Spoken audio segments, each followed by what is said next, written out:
concentration of reactant, मतलब ये बढ़ाओगे घटाओगे इस चीज पर। सेकंड टेम्परेचर, थर्ड है कैटलिस्ट।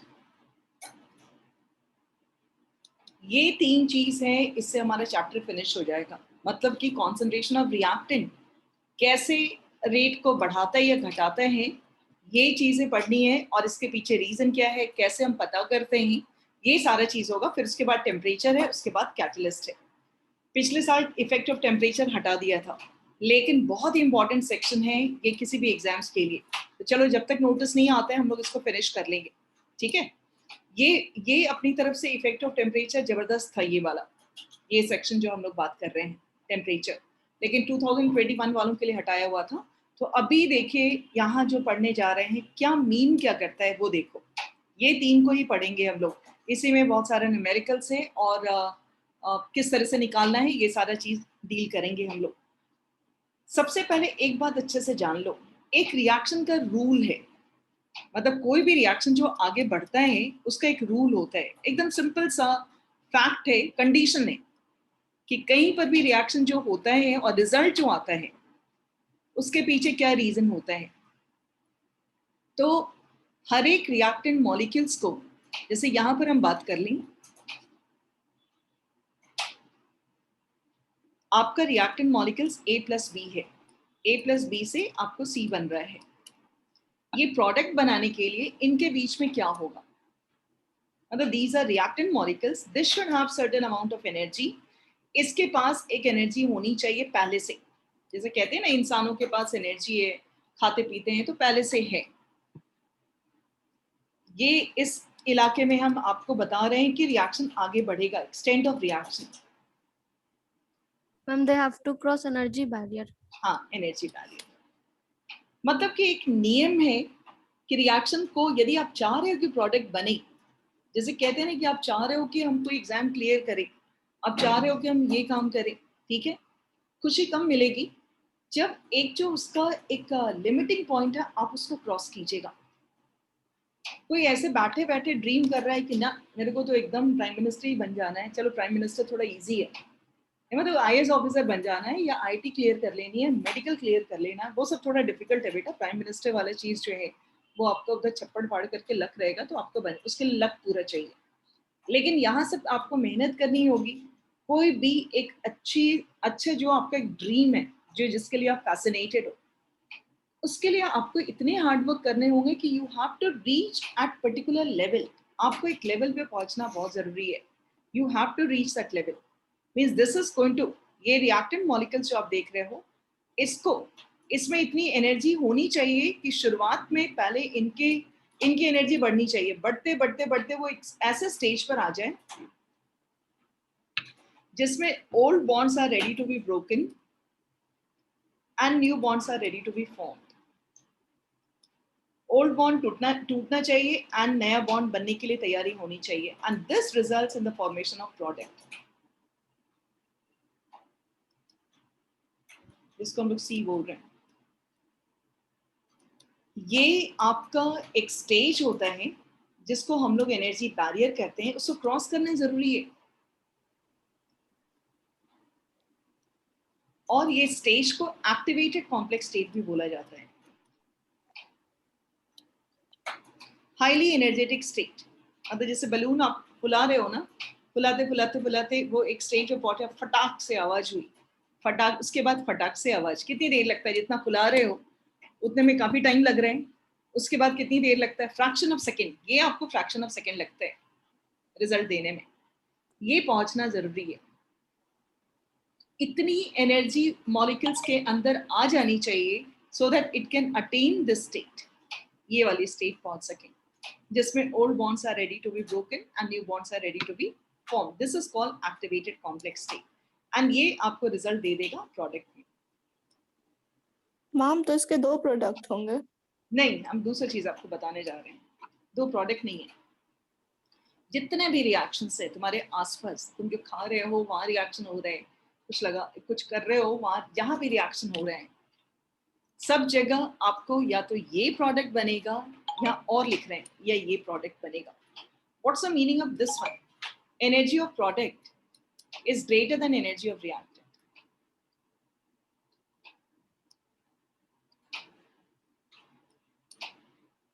इसमें यहाँ पर energy of product is less than energy of reactant. इसको हम लोग कहते हैं एंडोथर्मिक. यहाँ पे डेल्टा एच पॉजिटिव होगा.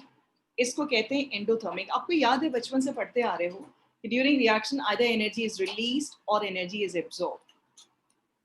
याद है रिएक्शन का नियम है या तो एनर्जी एब्जॉर्ब होगा या एनर्जी रिलीज होगा. यानी कि एक्टिवेटेड कॉम्प्लेक्स स्टेट के बाद जो प्रोडक्ट बनेगा उसकी एनर्जी या तो रिएक्टेंट से ज्यादा होगा.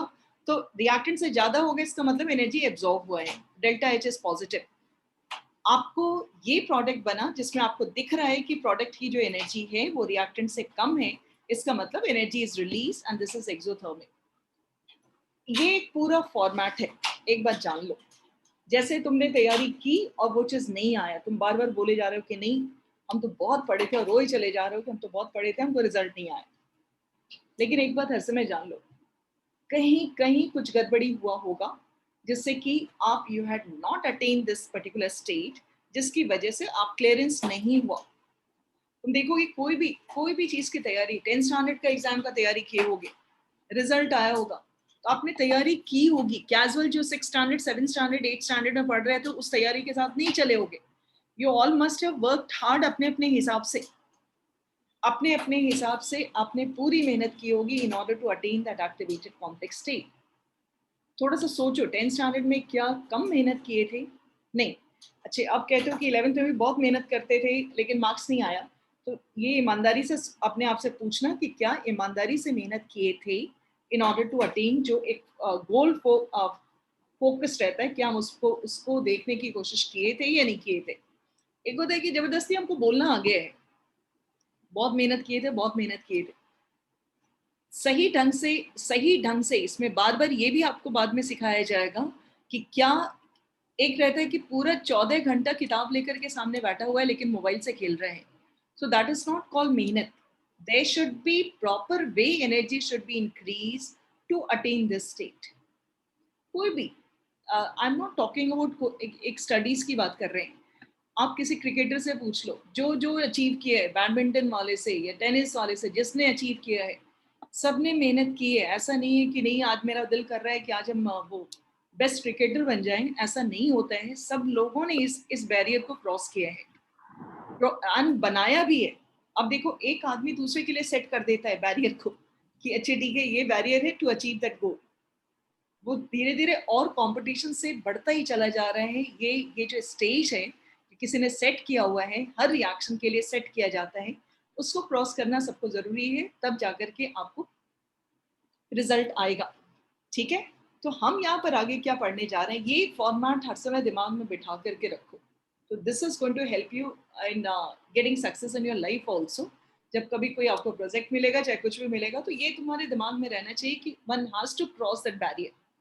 ठीक है, अब जैसे हम बात कर रहे हैं इफेक्ट ऑफ कॉन्सेंट्रेशन, तो कॉन्सेंट्रेशन के बढ़ाने से रेट ऑफ रिएक्शन बढ़ जाता है.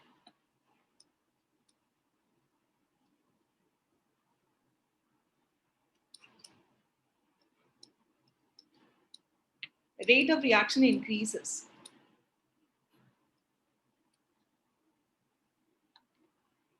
ठीक है, क्यों बढ़ा रेट ऑफ रिएक्शन? इस पर देखिए, जब बहुत ज्यादा क्वांटिटी बढ़ा दी जाएगी ना, ये लोग इतना कोलाइड करेंगे, जैसे नहीं कहते भीड़ बहुत बढ़ गई, कोलिजन्स बढ़ जाता है. रेट ऑफ रिएक्शंस क्यों बढ़ा? इसके बढ़ने से रेट ऑफ रिएक्शन क्यों बढ़ा? As number of collisions between molecules increases. Between molecules increases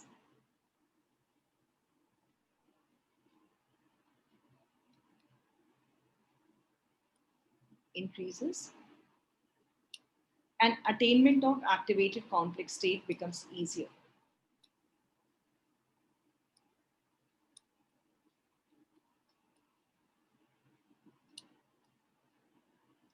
Complex state becomes easier. ठीक है, जैसे कॉन्सेंट्रेशन ऑफ रिएक्टेंट को बढ़ाया गया, रेट ऑफ रिएक्शंस बढ़ा. क्यों रेट ऑफ रिएक्शंस बढ़ा? क्योंकि number of collisions between molecules that is going to increase, जिसकी वजह से एक्टिवेटेड कॉम्प्लेक्स स्टेट पहुंचना आसान हो गया. ठीक है, ये एक बेसिक फंडा है कि क्यों रेट बढ़ा. अब आगे कुछ लोगों ने बताया, साइंटिस्ट लोगों ने, rate law, according to rate law,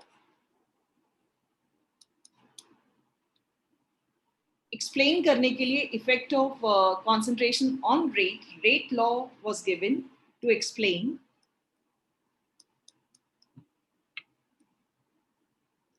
effect of concentration on rate.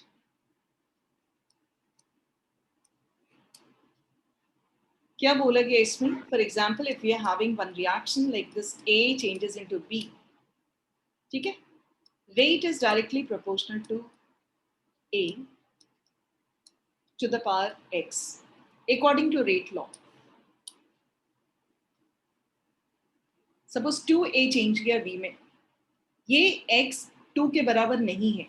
X is not equal to stoichiometric coefficient or stoichiometric coefficient. It's not equal. आप लॉ ऑफ मास एक्शन में पढ़े हो कि रेट जो है कॉन्सेंट्रेशन रिएक्टेंट के बराबर है raise to the power equal to stoichiometric coefficient. Rate law कहता है ये नहीं है, तो फिर ये क्या है? What is this X? यदि ये इसके बराबर नहीं है तो what is this X here? X is order.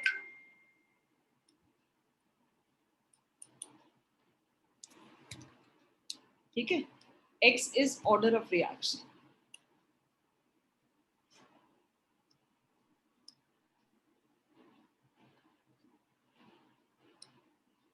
What is order of reaction? Order का मतलब होता है, ये एक्सपेरिमेंटल क्वांटिटी है. X is order with respect to ए.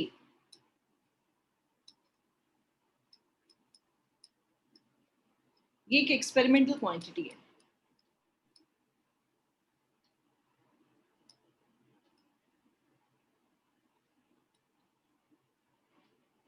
मतलब ये एक्सपेरिमेंट किया जाता है कि किस हिसाब से बढ़ रहा है रेट. ए को आपने बढ़ाया तो रेट दुगुना होता है कि क्या होता है? ये इसको निकालने के लिए एक्सपेरिमेंटल क्वांटिटी जिसके वैल्यू जो है 0, 1, 2, 3 इंक्लूडिंग फ्रैक्शंस.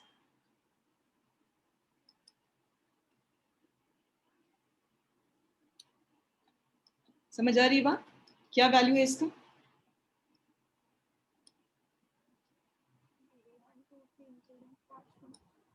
इसके वैल्यू है, एक्सपेरिमेंटल क्वांटिटी है 0, 1, 2, 3 होगा including fractions.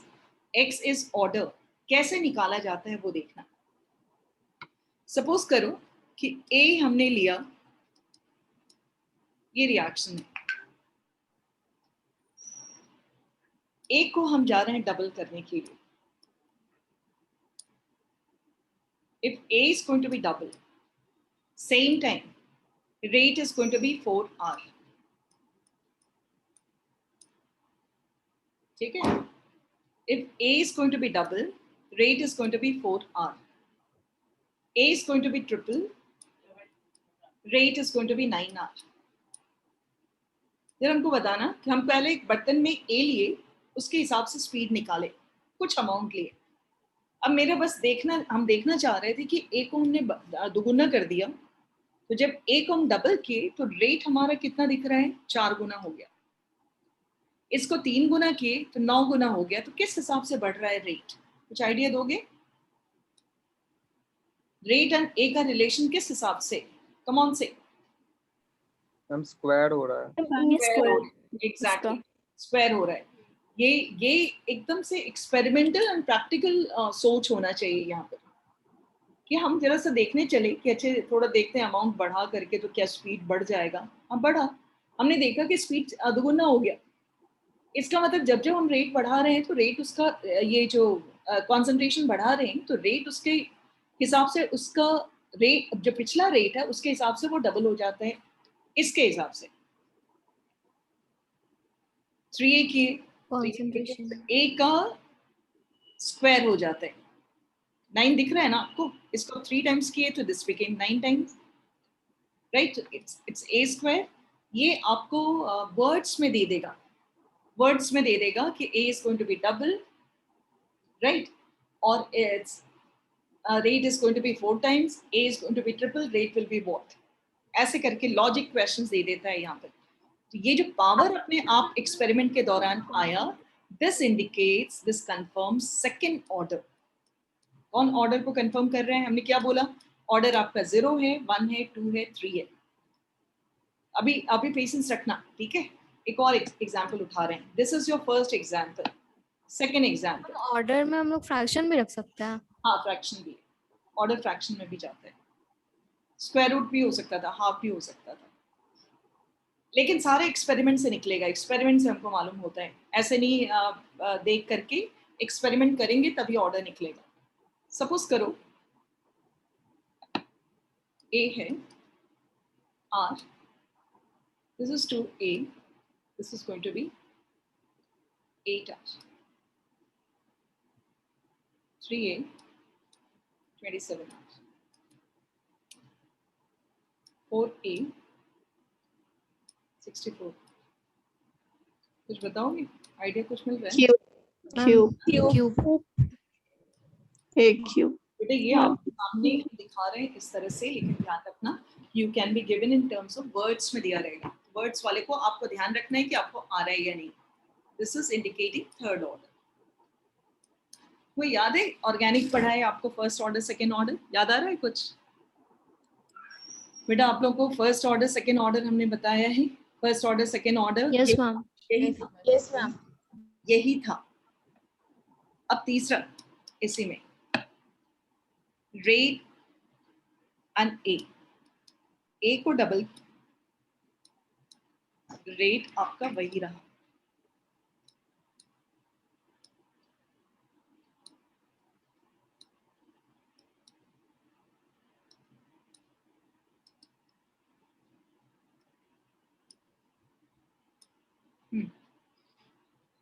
To A, this became 2r। क्या लगता है? a to the power 1। जैसे a चेंज हो रहा है वैसे r भी चेंज हुआ उसी के हिसाब से। इसको दुगुना किया, ये दुगुना हो गया, 3 गुना किया तो 3 गुना हो गया, 4 गुना हो गया। मतलब कि एग्जैक्टली जैसे ये चेंज हो रहा है वैसे ये भी चेंज हो रहा है। इसका मतलब this is indicating first order.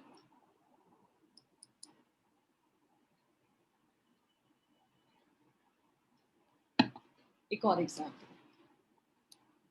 a suppose आपने 2a किया, this is going to become r।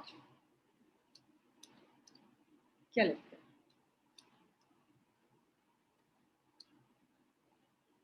Ma'am it does not depend on concentration. कैसे लिखें? 0।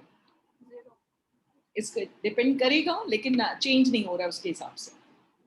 This is called zero order. समझ रहे? Yes ma'am, this is called zero order. इसका मतलब ये depend नहीं कर रहा है, बट पावर में उसको कैसे दिखाओगे? So this is going at zero order. ये कॉपी में एक बार भी आप लिख लीजिएगा, जो हमने बताया है आपको कि how this is coming as second order, क्या किया होगा। क्योंकि आपको वही बता रहे हैं कि वर्ड्स में यदि बोल दे कि concentration of reactant is double and rate remain same, concentration of reactant is triple, rate remain same, this indicates which order. ये किस ऑर्डर को दिखाता है तो आपको बतानी होगी, this is of zero order. ठीक है, तो अब कन्विंस्ड हुए कि ऑर्डर जो है वो कोफिशिएंट नहीं है। ऑर्डर क्या है? Order is an experimental quantity and that is raised to the power molar concentration of reactant. So what is exactly order? Order आपका experimental power हुआ, power raised to concentration of reactant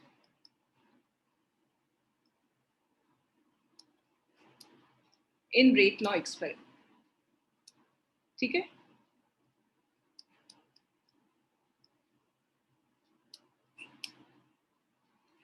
वहीं पर एक है term, एक और term है मॉलिकुलैरिटी। मॉलिक्युलैरिटी जितने नंबर ऑफ मॉलिक्यूल्स आपको सिंगल स्टेप में दिख रहे हैं ना, वो मॉलिक्युलैरिटी होगा। ये क्या कहते हैं मॉलिक्युलैरिटी में? Number of reactant molecules colliding in elementary reactions is called molecularity. Number of reactant molecules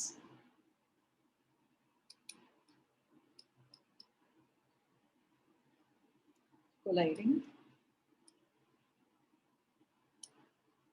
number of reactant molecules colliding in elementary reaction। अब बोलोगे कि ये elementary reactions क्या मीन कर रहे हैं? elementary reactions का मतलब होता है सिंगल स्टेप रिएक्शन, क्योंकि केमिस्ट्री में ढेर सारे स्टेप्स होते हैं। ठीक है, मतलब क्या हुआ? Single step reaction.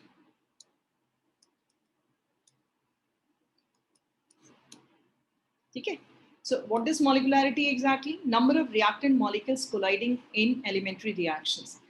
इसके वैल्यू जो होंगे, मॉलिक्युलैरिटी जो है वो आपका 1 2 3 दिख रहा है आपको? यही रहता है, 0 नहीं होता है, 1 2 3 ही होगा बस। यदि आप ऐसे कहते हो कि 4A गिव्स B, तो इस केस में आपको ऑर्डर तो एक्सपेरिमेंट करके निकालना होगा। मॉलिक्युलैरिटी पूछेगा तो बोलेगा कि this is complex reaction.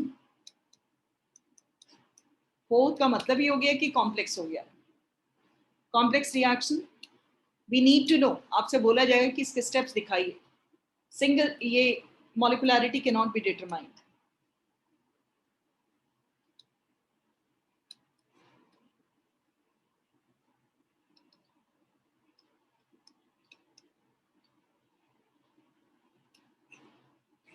cannot be determined। समझ आ गई बात? So what are we talking here? Molecularity, number of reactant molecules colliding in elementary reactions, that is basically called elementary। मतलब क्या? Single step reactions। ये चीज क्लियर है हम लोगों को? Right। Next we are taking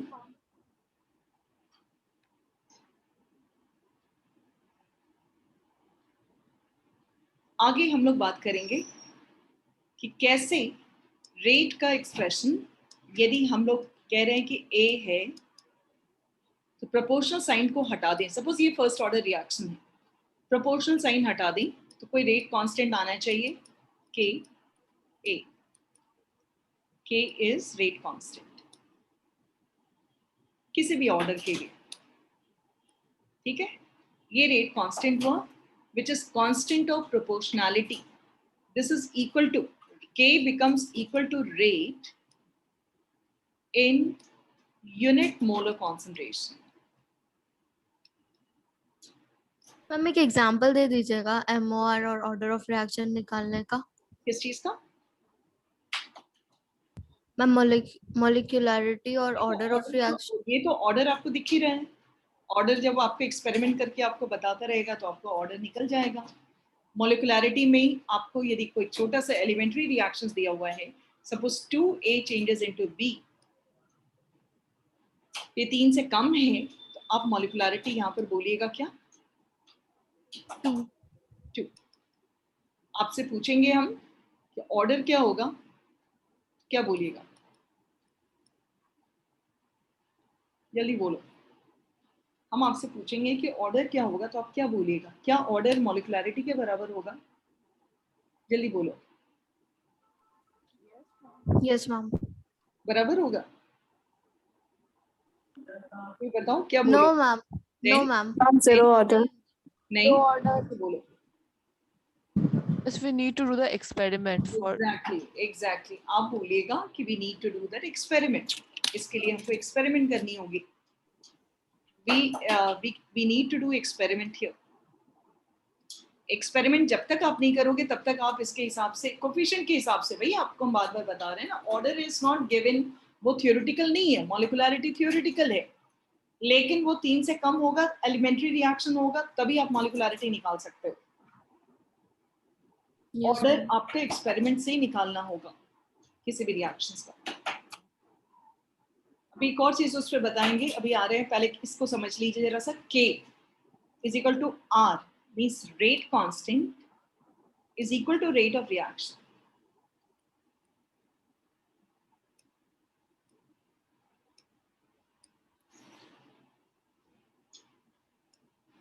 Rate constant is equal to rate of reaction. किस context में बात करेंगे हम लोग? Rate constant is equal to rate of reactions जब आपका मोलर कॉन्सेंट्रेशन 1 होगा। ठीक है, ये चीज क्लियर हो गया हम लोगों को। आगे हम लोग एक चीज और समझने की कोशिश कर रहे हैं। यहाँ पर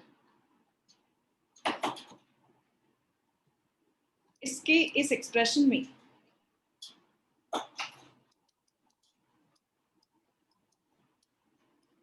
ये जो ऑर्डर है, इसमें इसको डिफरेंशिएट हम कैसे करेंगे? Rate of reaction and rate constant को डिफरेंशिएट कैसे करेंगे फिर?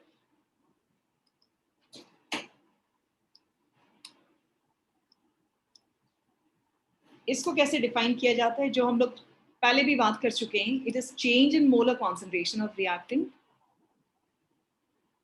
It is change in molar concentration of reactant or product with respect to time.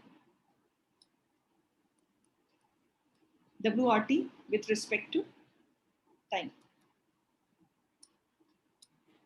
इसके बारे में it is constant of proportionality.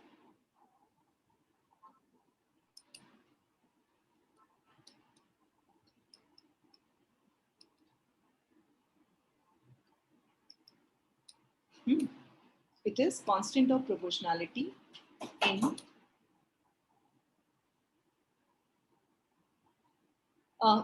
rate law and becomes equal to rate. ऐसे लिखना होगा, अभी सब्जेक्टिव आएगा तब। To rate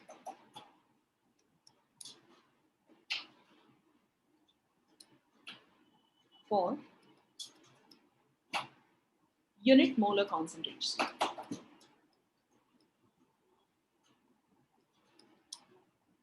ठीक है, इसके बाद हम लोग क्या जानने की कोशिश कर रहे हैं? ये जैसे हो गया, what is that second thing which you need to से?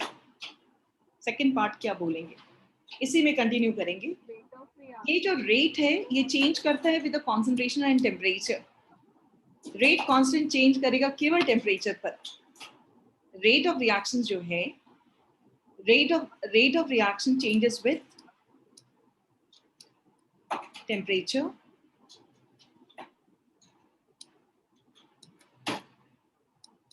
and concentration. Rate constant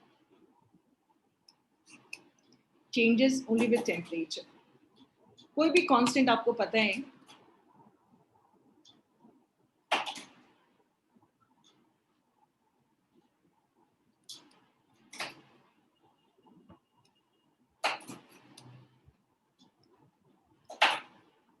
rate constant we said changes only with temperature. Rate of reactions and rate constant में ये difference आ रहा है। Rate constant that is going to change only with the temperature. Third point हम यहाँ पर बात करेंगे, इसका यूनिट क्या होगा? मोल पर लीटर पर सेकेंड्स।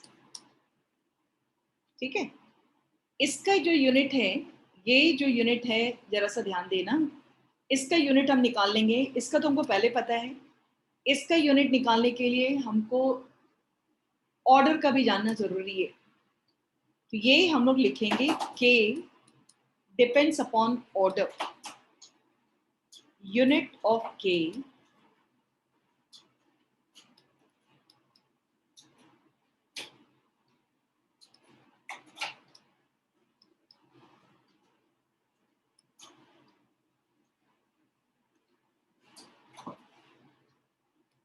ठीक है, unit of K depends upon order of reactions. ये बात समझ में आ रही है? यूनिट इज मोल पर लीटर पर सेकेंड। यूनिट ऑफ K यहाँ के केस में that is going to depend upon order of reaction. कोई परेशानी नहीं इसमें? अब सवाल उठता है कि एक बार फिर से जरा सा देख लो यहाँ पर। हम यहाँ पर पहुंचे और ये बताने की कोशिश की कि rate of reactions and rate constant में क्या फर्क है। सिमिलैरिटी है, rate constant is equal to rate of reactions यदि आपका ये मोलर कॉन्सेंट्रेशन 1 हो गया था। लेकिन ये दूसरी बात ये जानना है कि इस दोनों में फिर डिफरेंस क्या है।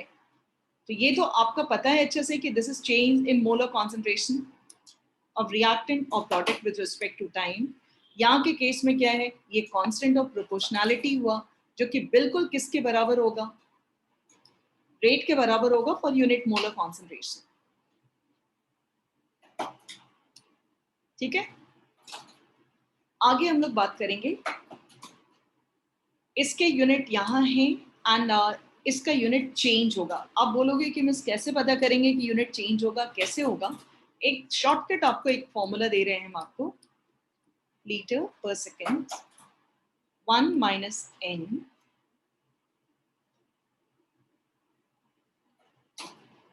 Is equal to order. ध्यान से इसको देखो, थोड़ा प्रैक्टिस करेंगे। k का यूनिट आप कैसे निकालिएगा, इसको देखो ध्यान से।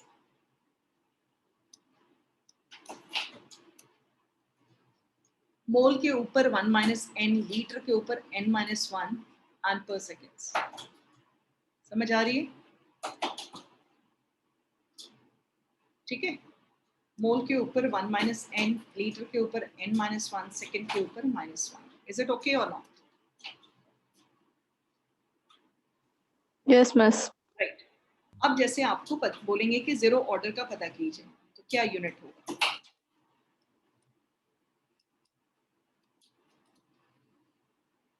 बोलो। mole per liter 1 minus mole per liter per second. per liter per second। First order पर सेकेंड। 1 माइनस 1 आपका कैंसिल हो गया, n माइनस 1 कैंसिल हो गया, per second। सेकेंड ऑर्डर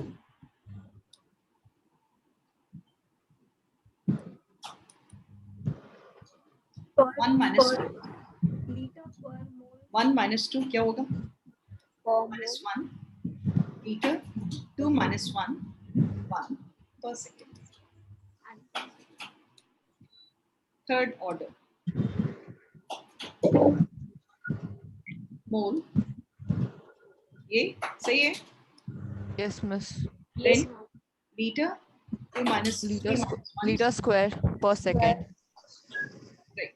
तुमको केवल ये फर्स्ट सेकंड थर्ड का ही नहीं है, हाफ रहेगा, 3/4 रहेगा, किसी का भी निकाल सकते हैं हम लोग। ये फॉर्मूला बस आपको ध्यान रखनी है। जैसे अभी एक उलट करके क्वेश्चंस आपको हम देते हैं। फाइंड आउट ऑर्डर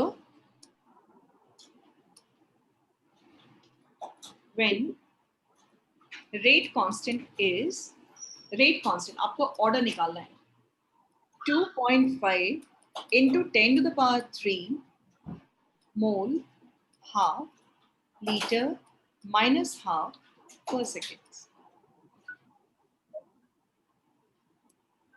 बोलिए, ऑर्डर पता करना है। कुछ आइडिया मिल रहा है?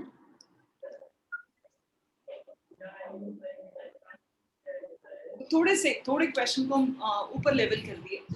It's not 1/2 Order half 1/2. 1/2 कुछ देखना ही नहीं, इसको देखना 1 minus n is equal to half, n is going to be equal to what?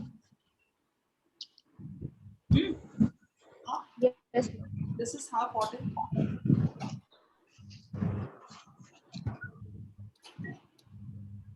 One by 2 k is equal to 3.5 into 10 to the power 10 mole 3/4। Ma'am n is equals to 3/2 आया ना? कैसे? No ma'am, sorry, my mistake। 3.5 into 10 to the power 10 mole 3/4 liter minus 3/4 per seconds।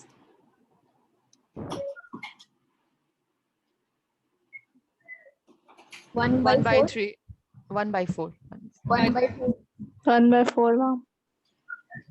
कैसे किया? 1 minus n is equal to 3/4. 3/4. n is equal to 1 minus 3/4 इधर आ गया, n उधर गया तो 1/4. 1/4. सही है? कोई परेशानी नहीं है इसमें. n is equal to 1/4. Right. ये सारी बातें हम लोग को समझ में आ गई. कैसे ये एरिया को ध्यान रखिएगा, जो अभी हम आपसे एग्जाम्पल डिस्कस कर रहे थे इसको ध्यान रखना होगा. ठीक है. इसके बाद अब एक चीज पर आइए. If reaction is complex, in complex reaction,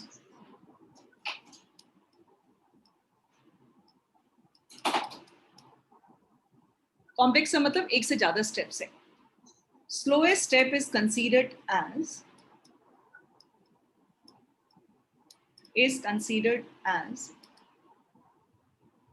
Rate determining step.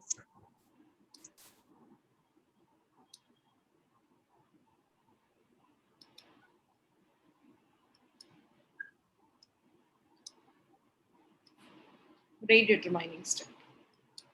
जो सबसे स्लोएस्ट स्टेप होगा. इसका मतलब क्या हुआ? स्लोएस्ट स्टेप में जितने रिएक्टेंट मॉलिक्यूल्स होंगे वही आपका ऑर्डर रहेगा. मतलब कि बहुत बार है कि हम एक्सपेरिमेंट नहीं कर सकते, तो आप ऑर्डर कैसे निकालिएगा? आपको मैकेनिज्म दिया गया है. सपोज करो कि कोई एक स्टेप है, ए चेंज हो रहा है डी में. ठीक है. तो इसमें देखा गया कि ए चेंज हुआ है बी में, फर्स्ट स्टेप. बी चेंज हुआ है सी में, सेकेंड स्टेप. थर्ड स्टेप सी चेंज हुआ है डी में. इसको कंबाइन करोगे तो you will get this reaction. ध्यान से सुनना. ए चेंज हुआ है डी में,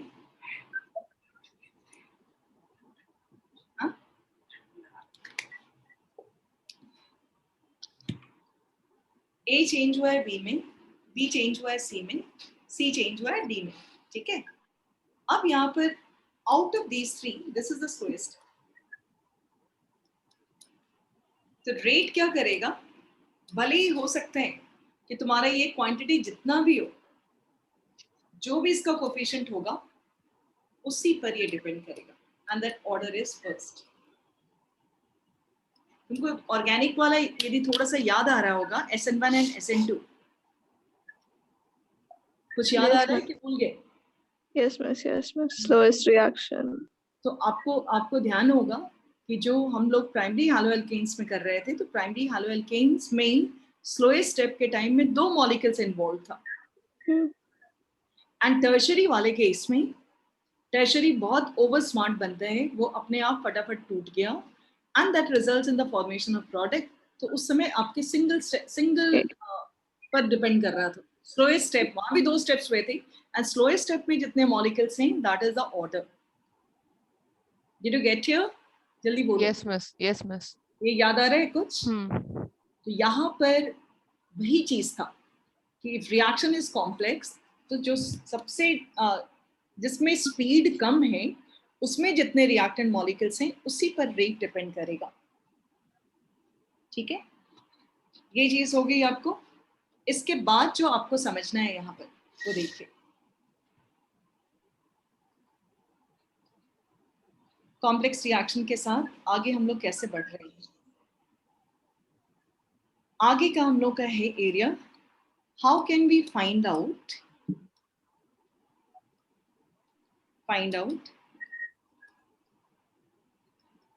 rate constant and order of reaction.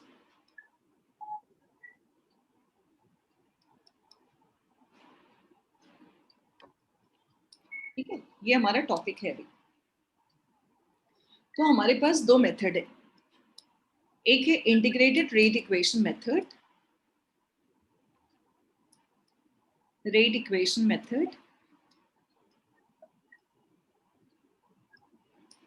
और दूसरा है initial rate method.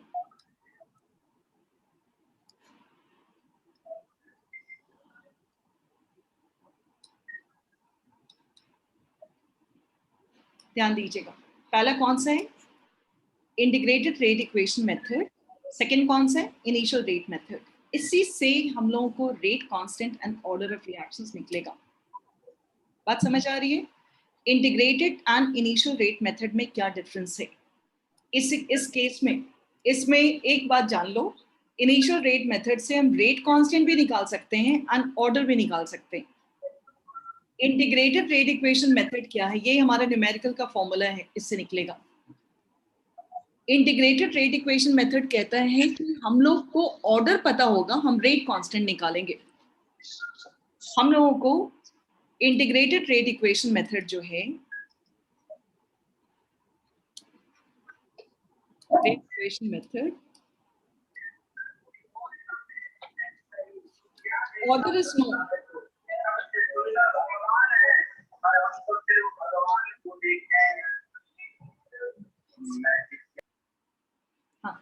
order is known,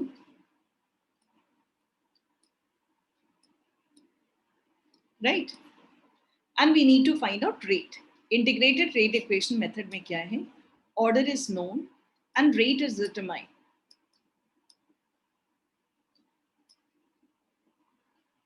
Rate constant. हम क्या शुरू किए थे कि जितना भी एक्सपेरिमेंट होता है उसमें हम कैसे सॉल्व करेंगे, कैसे पूरी बात को हम समझ सकते हैं कि रेट कांस्टेंट किसी भी जो प्रोसीजर हो रहे हैं उसमें रेट कांस्टेंट हम कैसे निकाल सकते हैं। तो उसमें बोला गया कि आप निकाल सकते हैं, इंटीग्रेटेड रेट इक्वेशन मेथड कहता है कि आप रेट कांस्टेंट निकाल सकते हैं, केवल आपको ऑर्डर पता होना चाहिए। यदि आपको ऑर्डर पता है, क्योंकि जितने भी रिएक्शंस हैं हमारे आसपास, either they follow 0, first, second, third, जितने लोगों ने, साइंटिस्ट लोगों ने अभी तक वर्क किया है। इसके अलावा फ्रैक्शंस भी है, including fractions we are talking. तो ऑर्डर यदि पता है तो हम लोग रेट निकाल सकते, रेट कांस्टेंट निकाल सकते हैं, यानी कि स्पीड निकाल सकते हैं। इफ वी नो ऑर्डर, यहाँ इस तरह से समझने की कोशिश करो। हमारा इंटरेस्ट इस चैप्टर के लिए क्या था कि हम कैसे पता चलेगा कि कौन सा रिएक्शन कितना फास्ट है, कितना स्लो जा रहा है, ठीक है।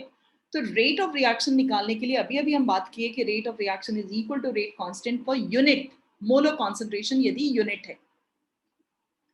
तो यदि रेट कांस्टेंट हम निकाल लिए तो हमको मोटा मोटी रेट ऑफ रिएक्शन भी पता चल जाता है, दे आर सिमिलर, ठीक है। तो किसी भी रिएक्शन का साइंटिस्ट रेट निकालना चाहते हैं तो सबसे पहले यदि रेट कांस्टेंट उनसे निकल जाए तो बड़ी अच्छी बात है। लेकिन उनका ये मेथड कहता है, इंटीग्रेटेड रेट इक्वेशन मेथड कहता है कि हम बताएंगे रेट निकालना आपको, लेकिन आपको ऑर्डर पता होना चाहिए, ठीक है। तो ऑर्डर पता होना चाहिए, ये बात बोल दी गई। Order should be known. कैसे निकालेंगे? First order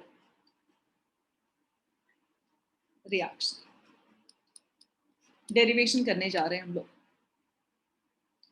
A changes into B. We are going to find out K. A changes into B. Rate is equal to K A. ठीक है? According to rate law, this is first order. सही है? आपको याद है rate को हम ऐसे लिख सकते हैं आराम से, in terms of disappearance of reactant. बोलिए बेटा, rate is equal to minus D A by D T लिख सकते हैं ना, equal to D B by D T लिख सकते हैं। Yes. हमने लिख दिया, उसके पीछे कुछ मकसद है इसलिए लिख दिया। डेरिवेशन में कुछ ना कुछ मकसद होता है। अब बोला गया, फिजिक्स वगैरह में सुना होगा वर्ड, दोनों तरफ इंटीग्रेशन ले लीजिए। मतलब फिजिक्स में सिखाया गया, यदि बायो स्टूडेंट हो तो ऐसे मैथ्स का है ये इंटीग्रेशन, जैसे स्क्वायर रूट करते हैं वैसे कर। Minus D A by D T का वैल्यू है, minus D A by D T करने से पहले एक चीज जरा ध्यान दीजिएगा, ए को इस तरफ ले आएंगे, ए के डी टी इंटीग्रेशन करने से पहले इसका इंटीग्रेशन होता है, इसका फिक्स्ड वैल्यू है, फिक्स एक्सप्रेशन है। क्या फिक्स एक्सप्रेशन है? माइनस ये, दिस इज नॉट देयर, ठीक है।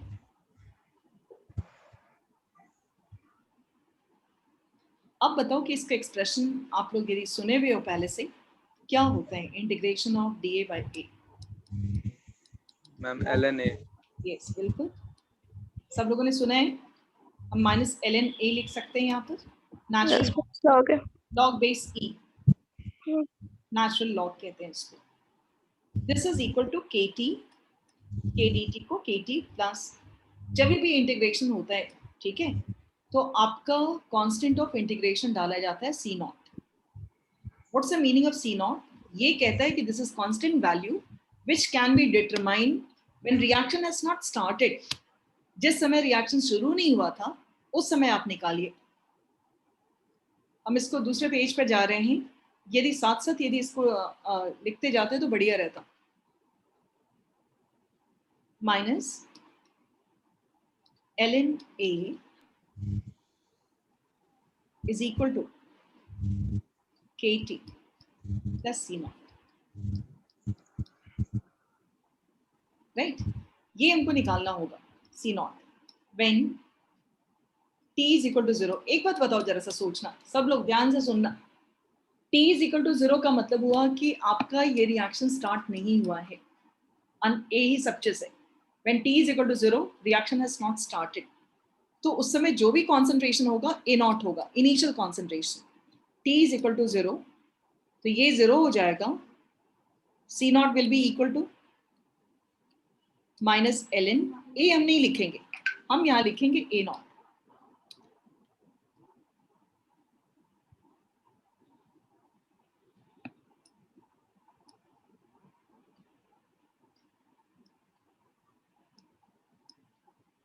Minus ln a naught. ठीक है, तो इस केस में हम लोग क्या कर सकते हैं? Minus ln a is equal to kt plus c naught. c naught is equal to minus ln a naught. ये क्यों लिखा जल्दी बता दो. सौम्य ये बताइए क्यों हमने a नॉट किया? मैम इनिशियल कंसंट्रेशन था. Initial concentration. कैसे पता चला कि हम initial concentration का कैसे limit आपको लिया. पता चला कि इनिशियल कॉन्सेंट्रेशन है? क्योंकि निकाला ही जाता है एट 0 कॉन्सेंट्रेशन. अब हम इसके वैल्यू यहाँ पुट कर देते हैं. तो minus ln a is equal to kt minus ln a naught. Now we can bring it over here. ln a naught, ये वाली चीज प्लस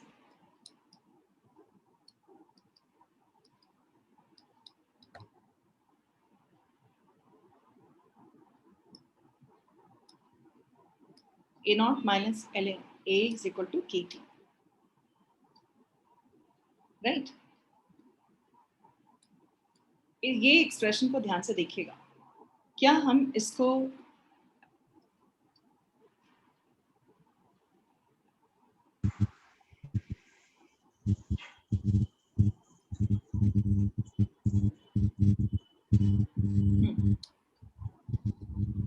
यहाँ पर एक एक्सप्रेशन के तहत हम यहाँ पर यदि एक ग्राफ प्लॉट करने की कोशिश करें, ठीक है, ग्राफ प्लॉट करने की कोशिश करने का मतलब है कि हम लोग एक y एक्सिस, आपको पता है स्ट्रेट लाइन इक्वेशन का एक्सप्रेशन क्या होता है? y is equal to mx plus c.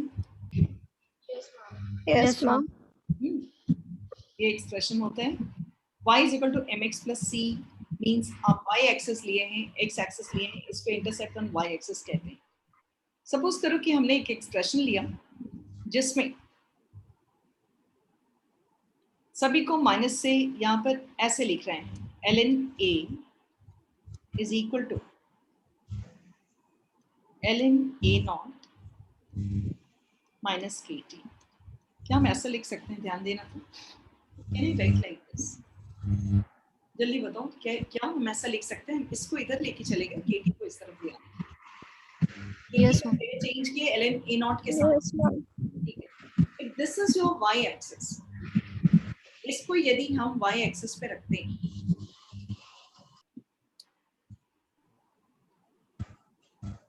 इसको यदि mx पे रखते हैं, ये आपका c चला जाएगा.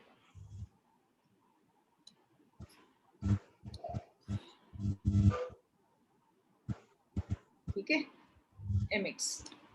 तो यहाँ के केस में ये जो आपका ग्राफ जो आएगा, और ये k जो इंडिकेट कर रहा है that is giving negative slope. k जो है नेगेटिव स्लोप देगा. इसको यदि आप मतलब ये थोड़ा और लंबा जाएगा, यू डोंट माइंड, यहाँ तक हम लोग करेंगे और यहाँ से स्टॉप करके नेक्स्ट क्लास में उठाएंगे, क्योंकि नहीं चल पाएगा, और भी चीजें हमको पढ़नी है, प्रैक्टिस करनी Mom, can you stop the slide? है। नहीं, छोड़ दो उसको, यहाँ तक कर लो केवल, you do it till here, यहाँ तक कीजिए आप लोग, बस यहाँ तक लिख लीजिएगा, लिखिए।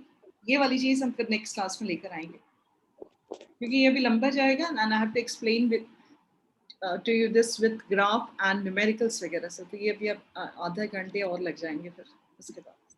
एक्सक्यूज मी मैम, मैम जो ऑर्गेनिक केमिस्ट्री में कन्वर्जन्स है